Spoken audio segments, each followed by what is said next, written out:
My name is Davis, and welcome to my informational speech. Today I'm going to be talking to you guys about t-shirts. So odds are you're wearing a t-shirt right now, or hopefully you are.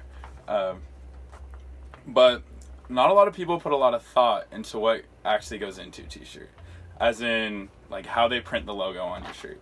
Because a lot of shirts will have, most every shirt, unless you're wearing a plain one, or a dress shirt, it will have something printed on it. And there are so many different ways to print onto t-shirts. So today I'm going to talk to you about 3 different ways specifically of how to print a t-shirt or print onto fabric, as well as the most common and popular form and the cheapest, which is what you will actually see a lot when a lot of shirts are commonly printed like that. And finally, I'm going to talk to you about designs and occasions where you should be printing shirts if that is what you're trying to do for a business. Okay, so first off, there are 3 main types of printing. There's more ways to print onto fabric, but these are the most common ways that you'll see. So first off, we have direct to garments, which abbreviation DTG, which is right here. So basically what DTG printing is it's probably the closest thing to like printing an essay, where you'll actually you'll lay down a shirt on a piece of metal that slides into a printer, and it will actually use a print sprayer, which will actually like spray your design exactly how it is onto the shirt. So an advantage of this versus the other ways is that you can have, as you can see from this photo, a lot more complicated and colorful designs. You're not limited at all in that aspect. However, the one disadvantage of it is very expensive. The printer is by far the most expensive printing piece of equipment that you can get. However, once you purchase it, it's fast, easy, not any manual labor besides putting the shirt on and maybe restocking the ink. So that's one way to print shirts. That's a lot better for if you're doing a large quantity of shirts. So this right here is screen pressing or screen printing. Pressing and printing are similar things. This is the most common and popular way of printing a shirt, and this is actually probably, like, if you've seen pictures of people who are printing shirts, this is usually the process. So I'll in a little bit I'll slide into the actual process of printing and screen pressing, but for now I'll just go over the basics of it. It is basically the cheapest way to print shirts. It's really high quality printing, however it takes a lot of manual work, there's videos and tutorials online.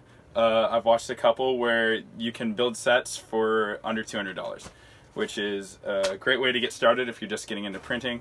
The disadvantage, I guess, is that you can't print a large quantity of shirts. I mean, you can, but it will take a lot of work. So if you are trying to print a ton of shirts, either of these would be your best option. But if you're doing small scale for a family event and whatnot, screen press is the way to go. And then finally is heat press. Heat press is also a super common way to print shirts. This is what you'll often see at sports tournaments, soccer tournaments. It looks kind of like a food truck, and they'll just pull up and they'll have a bunch of blank shirts. You pick your size and a logo. And so the way it works is you'll pick your logo. They will print it off on a normal piece of paper and then cut it out around the logo. And what they do is they put the shirt, it's kind of like a panini press, they put the shirt down, put the piece of paper on top of it, and push it down for like 30 seconds or so, lift it up, and the logo will be on the shirt, which is really quick, really easy. It's cheap to buy the paper. The most expensive piece of equipment will be the heat press that you purchase.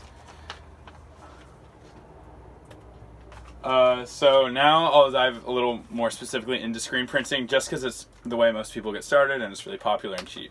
So basically, this is an advanced set that you could build or buy where you can print multiple or have multiple people working on the same logo at the same time.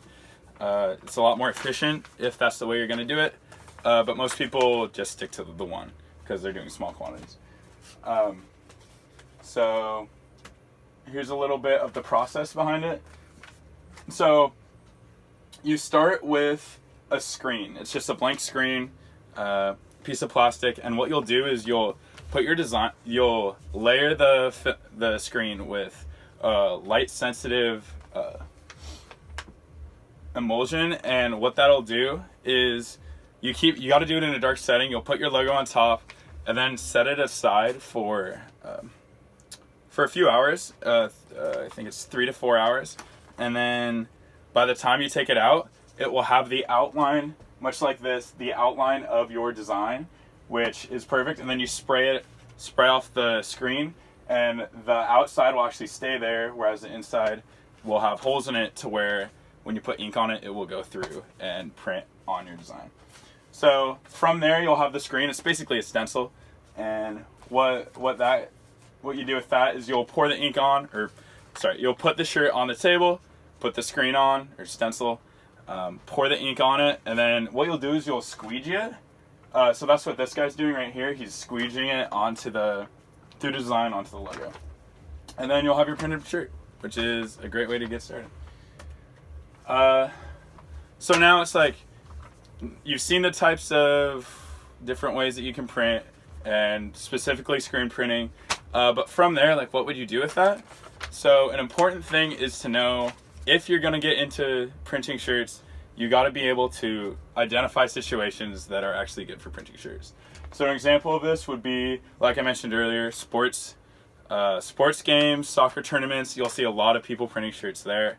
If you're doing it for a personal event, it could be a family reunion, an organization, philanthropy, work party, whatever it is.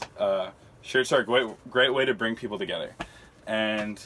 But if you're trying to make money, music festivals, that's a good way to get some sales. And what you got to do is find a design that fits the event and attracts customers.